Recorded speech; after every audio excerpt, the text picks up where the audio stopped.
आता आपण व्यवस्थित बघू शकतो. हे बघा, हे प्रॉब्लेम आपण बघितलं होतं. If the line makes angle 90, 135, 45 with the x, y, z axis respectively, then find direction cosine. हा प्रॉब्लेम झाला होता. डायरेक्शन कोसाइन म्हणजे काय असतो? L equal to cos alpha, cos beta, cos gamma. Alpha beta gamma तुम्हाला दिलेला आहे. Alpha आहे 90, मग कॉस 90 0. एल मिळाला तुम्हाला. स्मॉल एल असतो डायरेक्शन कोसाइन. एम आहे 135, 135 कॉस 135 म्हणजे कॉस 180 मायनस 45 म्हणजे मायनस कॉस 45. तो पण आला -1/√2. हां, -1/√2 आला. एम आला तुमचा. एम काय आहे? -1/√2. तसाच एन. एन म्हणजे गॅमा किती असणार आहे? 45 कॉस गॅमा. कॉस 45 किती? 1/√2. म्हणजे एन इक्वल टू 1/√2 येत आहे. हे बघा, एन इक्वल टू 1/√2. आता हे बघूयात. If the line has direction ratio दिलाय, direction ratio 4, -12, 18, then find direction cosine. हे फॉर्म्युले आपण बघितले होते. L equal to a/√(a² + b² + c². असं तुम्ही म्हणू शकत नाही की आपल्याला आपण हे फॉर्म्युले बघितले नाही आहेत, कारण नवीन सिलेबसमध्ये पण आहे, म्हणूनच जुन्या सिलेबसमधला आपण 30 प्रॉब्लेम बघतोय. फॉर्म्युले लिहिण्याची जबाबदारी तुमची आहे. प्रॉब्लेम तुम्हाला आधी सांगितलं होतं की प्रॉब्लेम चालू असताना फॉर्म्युले समोर हवेत. सगळेच्या सगळे फॉर्म्युले सगळे समोर तुम्ही ठेवायला पाहिजेत. तर L equal to a/√(a² + b² + c². ए आहे 4. ए काय? हा 4 आहे. बी आहे -12. सी आहे 18. सी काय आहे? 18 आहे.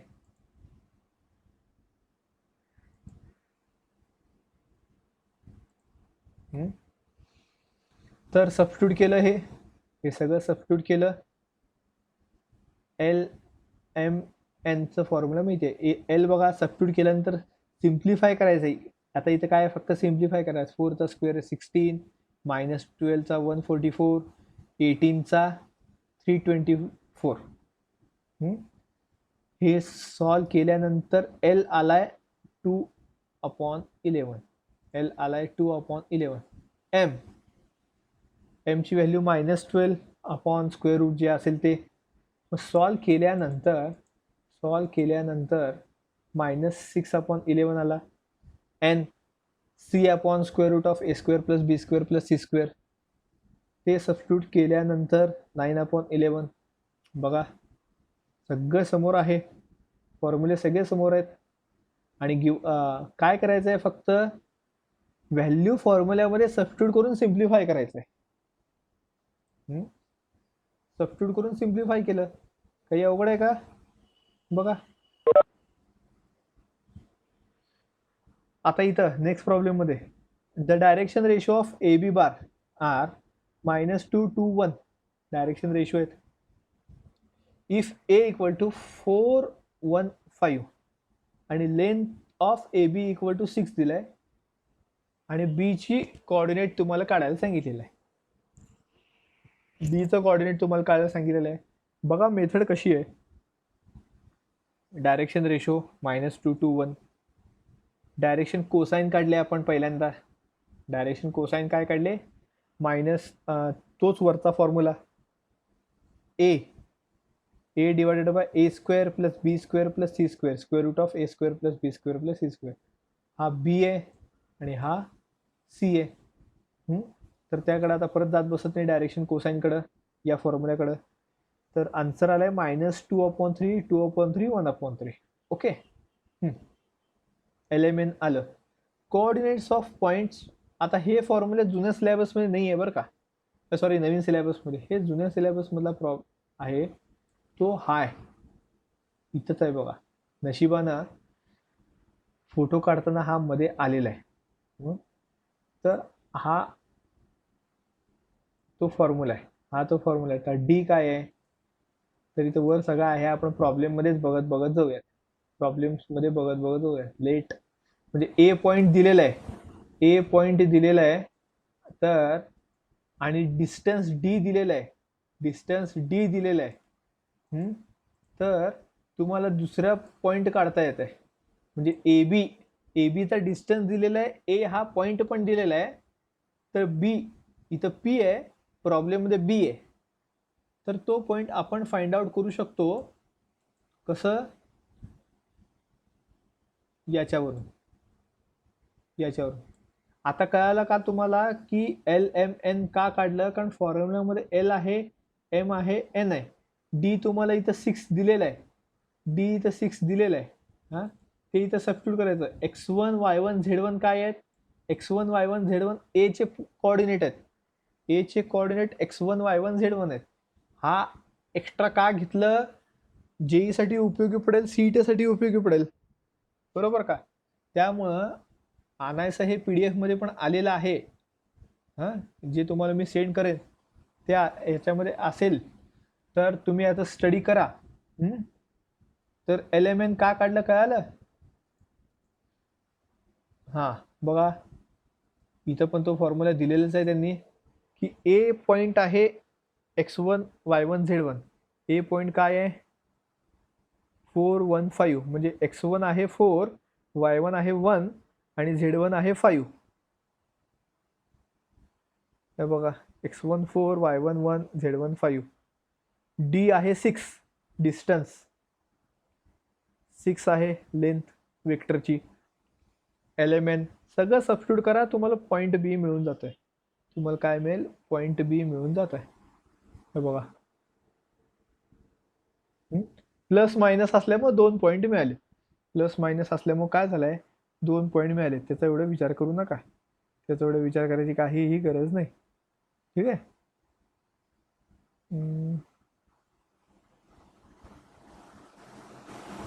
नेक्स्ट बघा पॅरलोग्राम म्हणलंय. नेक्स्ट काय आहे, पॅरलोग्राम प्रूव्ह करायला सांगितलेलं आहे. Show that 4 points are the vertices of the parallelogram, तर कसं प्रूव्ह केलंय बघा. हे तुम्हाला नवीन सिलेबसमध्ये मिळणार नाही, एवढे चांगले प्रॉब्लेम नवीन सिलेबसमध्ये मिळणार नाही. सारखं मी सांगतोय की जुन्या सिलेबसमधले पण तुम्ही अभ्यास करा. पॅरलेलोग्राम म्हणजे काय, समोरासमोरची बाजू पॅरलल. बघा समोरासमोरची बाजू पॅरलल, ते प्रूव्ह करायचे, तेच प्रूव्ह केलेलं आहे. समोरची बाजू पॅरलल म्हणजे एखादा पॅरलेलोग्राम जर तुम्ही असा काढला, ए बी सी डी, तर A B parallel C D किंवा B C parallel A D, तसा असेल तर तो काय असतो, पॅरलेलोग्राम असतो. मग A B parallel C D काढण्याआधी आपल्याला ए बी आणि सी डी माहिती पाहिजेत, ए बी आणि सी डी. तर इथं जरा तुम्हाला अजून एक वेगळं तुम्हाला इथं स्टडी मिळेल. Direction ratio of A B काढलाय, ए बीचे डायरेक्शन रेशो डायरेक्ट काढले. वेक्टरचा प्रश्नच नाही इथं. इथं कुठं तरी तुम्हाला वेक्टर दिसतंय का, अजिबात तुम्हाला ए बी बार, ए बार, बी बार असं काही दिसणार नाही. तर ही एक मेथड समजून घ्या. डायरेक्शन एखाद्या लाईनचं, एक लाईन आहे, समजा प्रॉब्लेम मधलाच आपण ए बी बघूया.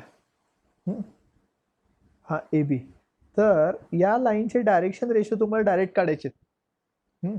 तुम्हाला ए बीचे कोऑर्डिनेट दिलेले आहेत, बी चे कोऑर्डिनेट दिलेत, ए चे कोऑर्डिनेट पण आहेत, बी चे कोऑर्डिनेट पण आहेत. ठीक आहे, इथे दिलंय.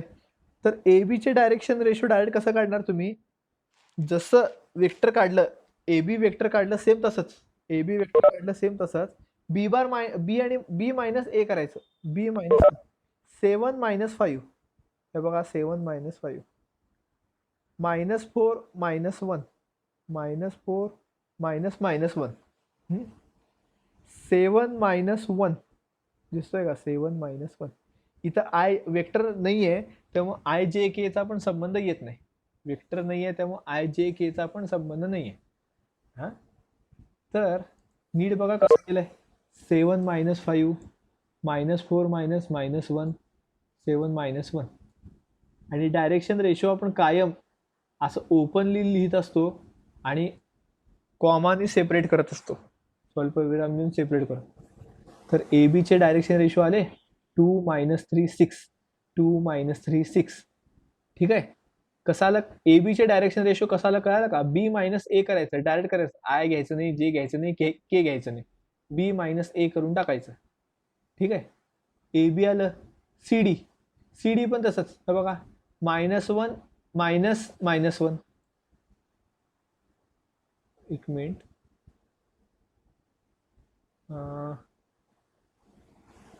सी डीचं कसं केलंय? D minus C, D minus C. काही चुकलंय का इथं?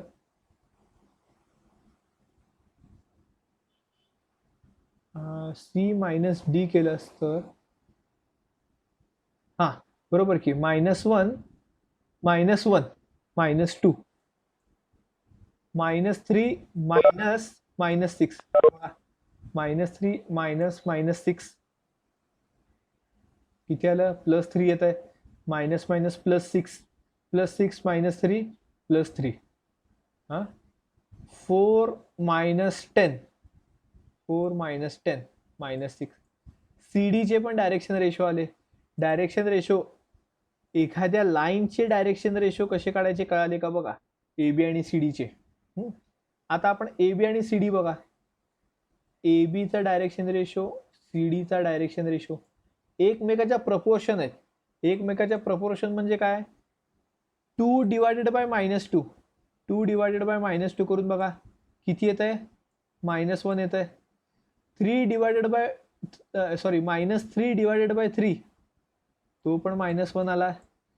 6 डिवायडेड बाय -6 तो पण -1 आला. म्हणजे तिघांचा रेशो प्रपोर्शन मध्ये आहे. तिघांचा रेशो काय? प्रपोर्शन मध्ये आहे. आणि तो किती आहे? -1 आहे. हा म्हणजे हा समजा आता A1 B1 C1 A2 B2 C2 असं घेतलं तर A1 upon A2 B1 upon B2 C1 upon C2 आपण बघितलं होतं का? हा जर दोन वेक्टरचे डायरेक्शन रेशो जर प्रोपोर्शन असतील, दोन वेक्टरचे डायरेक्शन रेशो जर किंवा दोन लाईनचे डायरेक्शन रेशो जर प्रपोर्शन असतील तर ते दोन वेक्टर कोलिनियर असतात किंवा कोप्लॅनर असतात. या टाईपचा एक प्रॉब्लेम आपण वर बघितलं होतं नवीन सिलेबस मधले प्रॉब्लेम घेताना. जरी लक्षात नसेल तर जे काय बडबड केलाय ते लिहून घेत जावा. जर दोन वेक्टर हे किंवा दोन लाईन यांचे डायरेक्शन रेशो प्रपोर्शन मध्ये असतील तर ते दोन वेक्टर किंवा दोन लाईन कोलिनियर असतात किंवा पॅरलल असतात. कोलिनियर असतात किंवा पॅरलल असतात. इथं पण तुम्हाला दिलेलं आहे since direction ratios of A B and C D are proportional therefore AB parallel CD. therefore AB parallel CD. ठीक आहे. सिमिलरली आता दोन लाईन, समोरची दोन लाईन पॅरलल झाले, आता अजून दोन लाईन राहिले ते पण पॅरलल प्रूव्ह करायचे. दोन लाईन कुठले आहेत अजून? BC आणि AD. BC चे डायरेक्शन रेशो, BC चे direction ratio C minus B 1 -7 1 -7 हे बघा -6 -6 मायनस -4 -6 मायनस -4 10 -7 10 -7 BC आलं. सिमिलरली तुम्ही AD चं काढा D -A करून -1 -5 -3 -1 4 -1 हे बघा. BC चे आणि AD चे डायरेक्शन रेशो सेम आहेत, ह्याचा अर्थ प्रोपोर्शन मध्ये. -6 divided by -6 1 -2 divided by -2 1 3 divided by 3 1 परत सेम आलेत. आणि सेम आलेत ह्याचा अर्थ त्यांचा प्रोपोर्शन पण सेम आहे 1 आहे, म्हणून ते देखील पॅरलल आहेत. ह्याचा अर्थ हे दोन पॅरलल आले, ह्याचा अर्थ ए बी सी डी हे कशाचे वर्टायसेस आहेत? ए बी सी डी हे पॅरलोग्रामचे वर्टायसेस आहेत. ठीक आहे. आता पुढचा प्रॉब्लेम घेऊया अजून. हां, हे पण प्रॉब्लेम तुम्हाला वर बघायला मिळत नाही जुन्या सिलेबसमध्ये, की हे तुम्हाला डायरेक्शन कोसाइन दिलेलं आहे. हे काय आहेत? हे डायरेक्शन कोसाइन आहेत. 2/√3 -2/√3 आणि -1/√3. हे डायरेक्शन कोसाइन एखाद्या डायरेक्टेड लाईनचेच आहेत का नाही ते प्रूव्ह करायला सांगितलं आहे.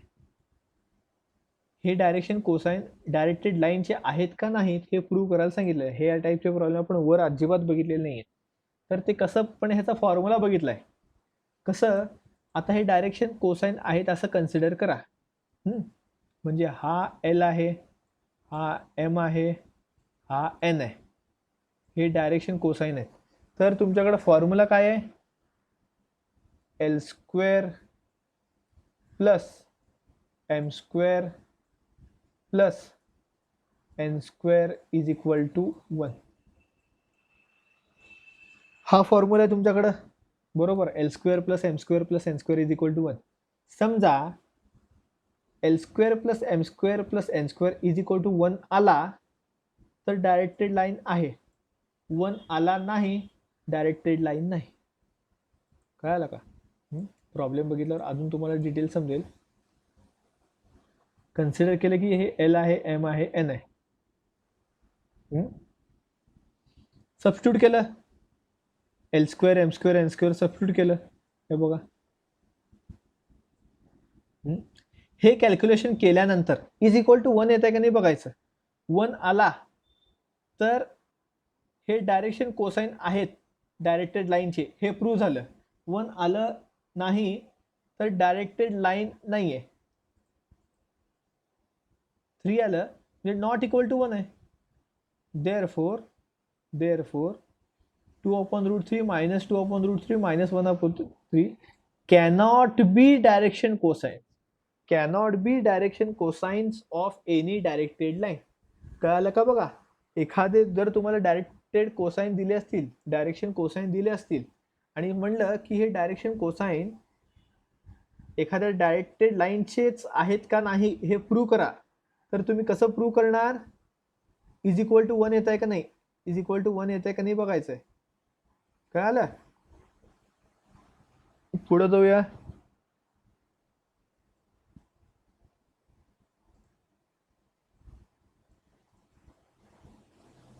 हा पण प्रॉब्लेम नाहीये, बहुतेक एक्सरसाइज मध्ये दिसेल तुम्हाला, चेक करा किंवा मिसलेनियस मध्ये. आणि हे बहुतेक मागच्या वर्षी देखील 19 का 20 ला बोर्डाला विचारलं होतं. इझी आहे, काय अवघड नाही आहे. If a line makes alpha beta gamma angle makes angle alpha beta gamma, म्हणजे हे डायरेक्टेड अँगल्स आहेत. अल्फा बीटा गॅमा काय डायरेक्टेड अँगल्स आहेत. Prove that sin² alpha plus sin² beta plus sin² gamma equal to 2. तुमच्याकडे cos² alpha plus cos² beta plus cos² gamma is equal to 1.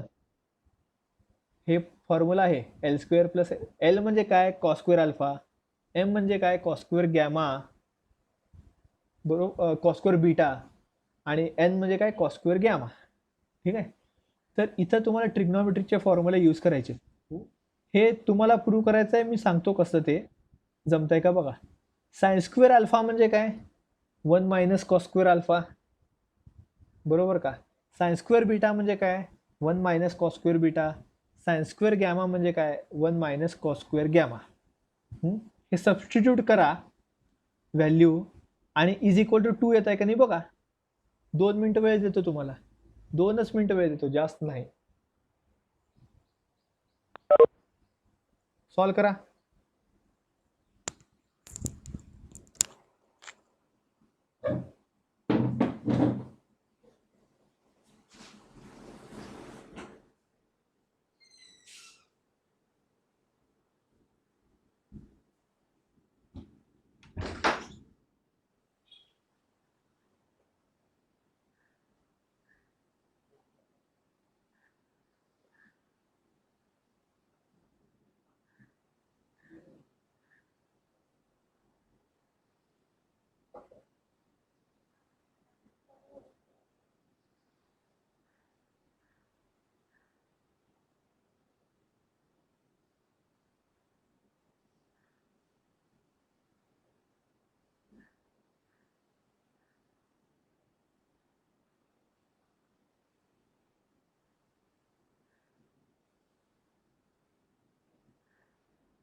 Sir आलं.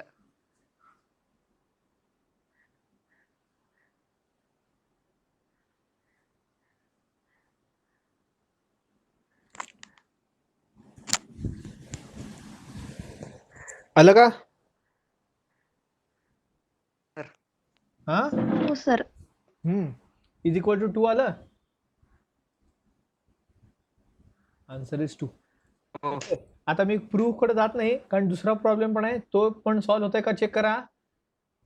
Cos 2 alpha plus cos 2 beta plus cos 2 gamma is equal to -1. Cos 2 alpha म्हणजे cos 2 थिटाचा formula वापरा. Cos 2 थिटाचा formula कुठला आहे? 2 cos square theta -1, बरोबर का? तो वापरा इथं. 2 कॉस स्क्वेअर थिटा -1 म्हणजे इथं येणार 2 कॉस स्क्वेअर अल्फा -1, इथं येणार 2 कॉस स्क्वेअर बीटा -1 आणि इथं येणार 2 कॉस स्क्वेअर गॅमा -1. बघू पटकन.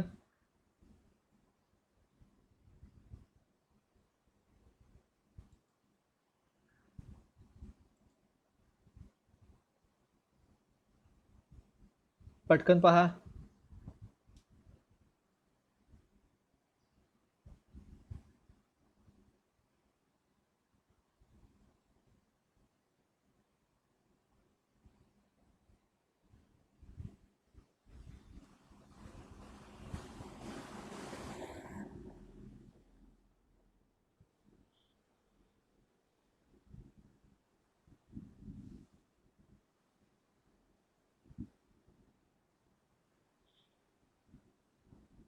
आलं सर. आलं.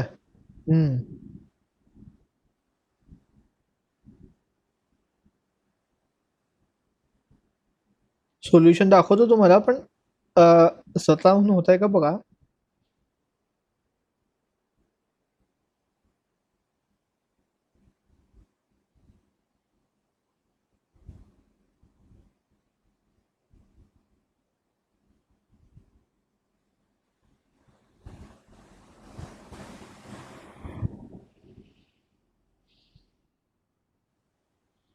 एकाला आलं का बाकीच्यांचं पण आलं?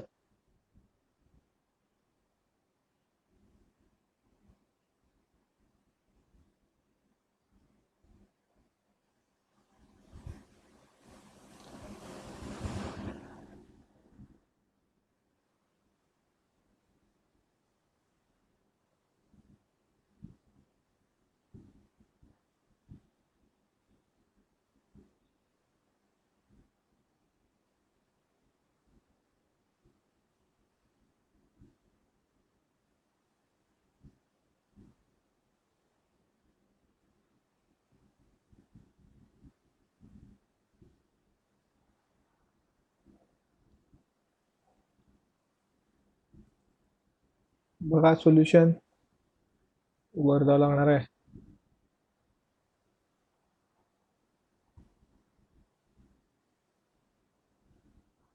बघा हे पहिलं मगाशी म्हटल्यासारखं 1 minus cos square alpha, 1 minus cos square beta, 1 minus cos square gamma. Cos 2 अल्फाचा 2 कॉस स्क्वेअर अल्फा -1 हे सगळं बघितलं होतं. Answer is equal to -1. ठीक आहे. नेक्स्ट बघूया. Find the value of lambda for which the points, 3 point दिलेले आहेत, आर कोलिनियर. हां, आता हे परत थोडंसं वेगळ्या पद्धतीने आपण सॉल्व्ह करू. अजून एक पद्धत आली आहे इथं, की आता कोलिनियर आहे म्हणून सांगितलं आहे, म्हणजे स्केलर मल्टिपल आहे. स्केलर मल्टिपल असताना लॅम्डाची व्हॅल्यू काढणं सोपं आहे. हां, किंवा डिटर्मिनंट तुम्हाला सांगितलं होतं इज इक्वल टू 0 पाहिजे. 3 पॉईंटचे 2 वेक्टर करायचे, ए बी बार ए सी बार असं किंवा कुठलेही, आणि ते डिटर्मिनंटमध्ये लिहायचं.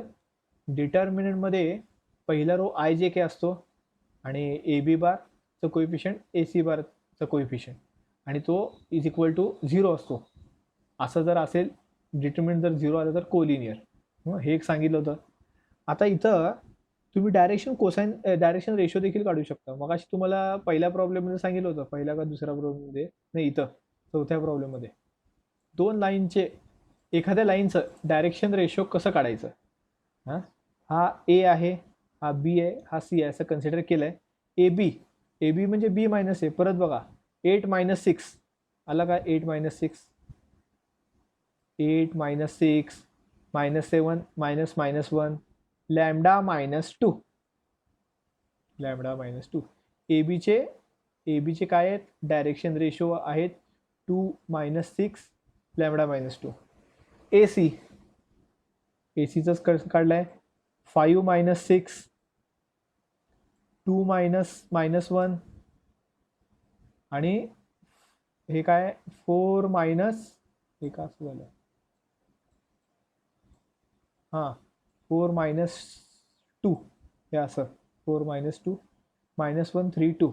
आता कोलिनियर आहे बघा, अजून एक सांगतो, कोलिनियर आहेत. कोलिनियर आहे ह्याचा अर्थ पॅरलल आहेत, पॅरलल आहेत ह्याचा अर्थ प्रपोर्शनल आहेत. फिरून फिरून तिथंच आलं परत. कोलिनियरचा अर्थ पॅरलल, पॅरललचा अर्थ प्रपोर्शनल. ह्याचा अर्थ हे दोन डायरेक्शन रेशो काय आहेत, प्रपोर्शनल आहेत. चेक करू शकता. 2/-1 2/-1 -2 -6/3 -2 आणि हे इक्वल आहेत. आता lambda -2 divided by 2, lambda -2 divided by 2 is equal to काय आहे, -2. कारण तुम्हाला मगाशी म्हणलं होतं A1/A2 is equal to B1/B2 is equal to C1/C2. म्हणजे C1/C2 is equal to B1/B2 आहे आणि B1/B2 किती आहे, -2 आहे. बघा -2. C1 काय आहे, लॅमडा -2 डिवायडेड बाय 2. हा डिवायडेड बाय 2 जो आहे तो C2 आहे. आता कॅल्क्युलेशन करा. 2 तिकडे गेला, किती झालं, -4. हां 2 × -2 -4. आता -2 दुसरीकडे गेला, +2 झाला. -4 + 2 -2. ह्याचा अर्थ लॅमडाची व्हॅल्यू किती यायला पाहिजे, -2. लॅमडाची व्हॅल्यू किती आहे, -2.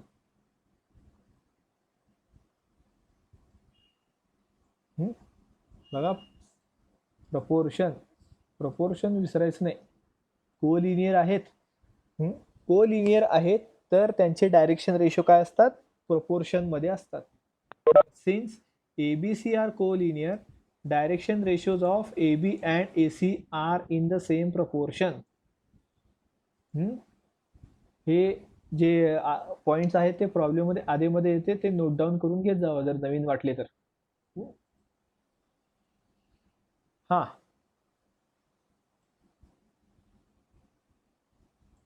फाइंड द वेक्टर मॅग्निट्यूड, हा प्रॉब्लेम फार छान आहे. Find the vector magnitude of 9. Vector magnitude दिलाय तुम्हाला 9 which is equally inclined to the coordinate axis. म्हणजे एक वेक्टर आहे असा, हा आपला XY आणि Z ॲक्सिस समजा, आणि एक वेक्टर आहे की जो या तिन्ही ॲक्सिस सोबत इक्वल अँगल तयार करतोय, इक्वल अँगल तयार करतोय, तिन्ही ॲक्सिस सोबत इक्वल अँगल तयार करतोय. ह्याचा अर्थ डायरेक्टेड अँगल्स इक्वल आहेत, म्हणजे alpha equal to beta equal to gamma आहे. कळालं का. आणि ते 60-60 असं कन्सिडर करू नका, कारण 3D मध्ये ट्रायंगलमध्ये वेगळं, इथं वेगळं. तर alpha equal to beta equal to gamma, equally incline to the coordinate ॲक्सिसचा अर्थ काय, एक वेक्टर आहे की जो तिन्ही कोऑर्डिनेट ॲक्सिस सोबत इक्वल अँगल तयार करतोय, इक्वल अँगल तयार करतोय. म्हणजेच अल्फा बीटा गॅमा काय आहेत, इक्वल आहेत. हे बघा इथं अल्फा बीटा गॅमा इक्वल दिसतंय का. आणि अल्फा बीटा गॅमा इक्वल असतील तर cos² alpha plus cos² beta plus cos² gamma equal to 1 हा आपला बेसिक फॉर्म्युला आहे, बरोबर. आणि अल्फाची व्हॅल्यू जर हे बीटा गॅमाची व्हॅल्यू जर अल्फा असेल तर सबस्टिट्यूट करा. हां सबस्टिट्यूट करा. काय सबस्टिट्यूट करणार, बीटाच्या जागी अल्फा सबस्टिट्यूट करा, गॅमाच्या जागी अल्फा सबस्टिट्यूट करा, कारण सेम व्हॅल्यू आहेत ना. cos² alpha plus cos² alpha plus cos² alpha, 3 cos² alpha. 3 आला खाली इथं, cos² alpha equal to 1/3. Cos alpha किती आला मग, कॉस अल्फाला 1 प्लस मायनस 1/√3. आता तिन्हीही अँगल सेम आहेत.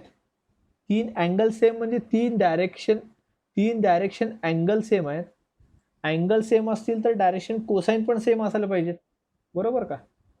म्हणजे जो कॉस अल्फा आहे तोच कॉस बीटा आहे, तोच कॉस गॅमा आहे. हा बघा, तोच कॉस अल्फा आहे, तोच कॉस बीटा आहे, तोच कॉस गॅमा आहे. कॉस अल्फा म्हणजे एल, जो एल आहे तोच एम आहे, तोच एन आहे. हां, म्हणून आपण युनिट वेक्टर कसं घेत असतो? Along with A bar L I plus M J plus N K. आठवत आहे का? आपण वर लिहित होतो आर बार, इथं नवीन पुस्तकात आर कॅप आपण लिहित होतो, आर कॅप लिहित होतो, आर बार लिहित होतो. युनिट वेक्टर इन शॉर्ट कसं लिहित होतो?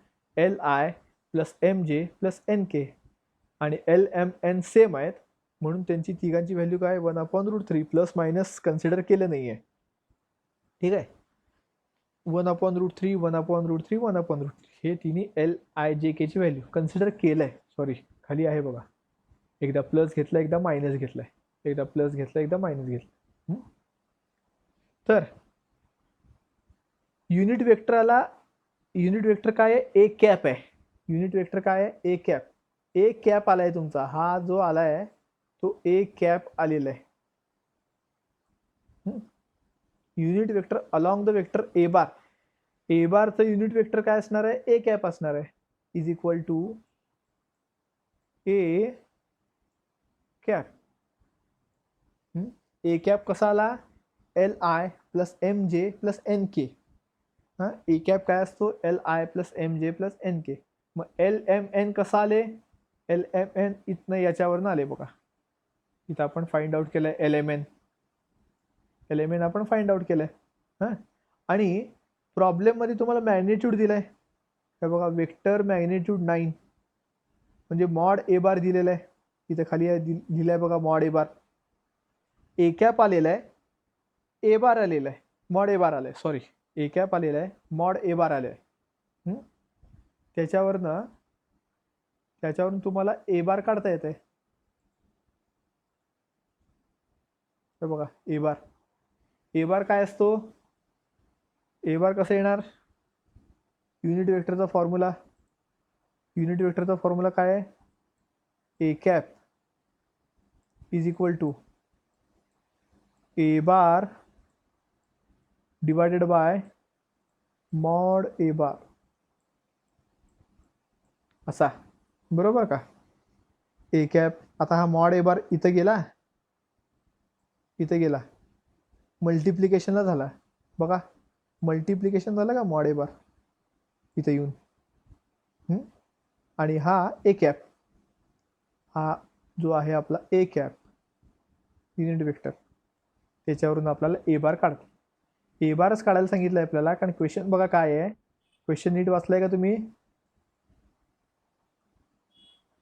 Find the vector of magnitude 9 magnitude असलेला वेक्टर काढायचा आहे. आणि तोच वेक्टर जो ज्याचा मॅग्नेट्यूड 9 आहे तो इक्वल अँगल तयार करतोय कोऑर्डिनेट ऍक्सिस सोबत. इक्वल अँगल तयार करणारा कंडिशन इथं आहे आणि मॅग्नेट्यूड 9 असलेली कंडिशन इथं आहे. हे दोन कंडिशन एकाच वेक्टरचे आहेत. ते वापरून आपण ए बार काढलेलं आहे. ते वापरून आपण काय केलंय? ए बार काढलाय. ठीक आहे.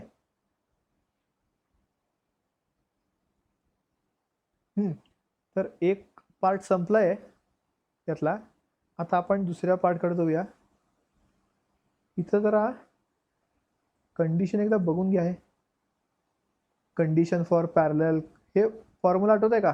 वर आपण बघितलं होता कॉस थिटाचा, दोन वेक्टर मधला angle a1 a2 plus b1 b2 plus c1 c2 divided by square root of. हा फॉर्म्युला आहे. Condition for parallel perpendicular lines. If two lines are perpendicular then theta equal to 90. Obviously cos theta 0 म्हणजे आपण तिथं हे बघितलं होतं, a1 a2 plus b1 b2 plus c1 c2 is equal to 0. हे आपण नवीन पुस्तकात बघितलं होतं. ही कंडिशन दिली नव्हती, L1 L2 plus M1 N2 plus N1 N2 is equal to 0, ही कंडिशन दिली नव्हती. तुम्हाला लकीली जुन्या पुस्तकात पण मिळालेलं आहे. हे दोन कंडिशन सेमच आहेत, दोन कंडिशन सेम आहेत. त्यामुळं कुठलीही कंडिशन लक्षात ठेवा, काय अवघड नाही. डायरेक्शन कोसाइन दिले असेल तर ही कंडिशन, डायरेक्शन रेशो दिले असेल तर ही condition. L1 L2 M1 M2 N1 N2 काय असतात, डायरेक्शन कोसाइन. खाली दिलाय बघा, A1 B1 C1 A2 B2 C2 काय असतात, direction cosine, sorry direction ratio.